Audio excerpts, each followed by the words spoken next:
বাবা মারা তাদের বাচ্চাদের ভালো জীবন চায়। বাবা মারা চান তাদের বাচ্চারা যাতে অনেক খুশিতে থাকুক, অনেক ভালো থাকুক, জীবনে অনেক বড় হোক।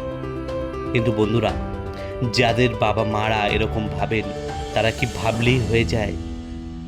তারা কি চাইলেই হয়ে যায়? কিন্তু বাবা মারা তার বাচ্চার জন্য সর্বস্ব দেয়। যদি সত্যি আপনি আপনার বাচ্চার ভালো চান, তাহলে কিন্তু আপনার বাচ্চার সাইকোলজি, তার মনের চিন্তনের সাথে আপনাকে জুড়ে যেতে হবে। আপনার বাচ্চা অ্যাকচুয়ালি চায় কি সেটা আপনার বোঝার জন্য আপনাকে কিন্তু প্রতিনিয়ত তার সঙ্গে বন্ধুত্বপূর্ণ ব্যবহার করতে হবে, তার মনকে বুঝতে হবে, তার সঙ্গে সহজ সরলভাবে মিশতে হবে। বেশি শাসন করবেন না, তাহলে কিন্তু বাচ্চাদের থেকে দূরে হয়ে যাবে। একটু চেষ্টা করুন, দেখবেন খুব ভালো হবে রেজাল্ট।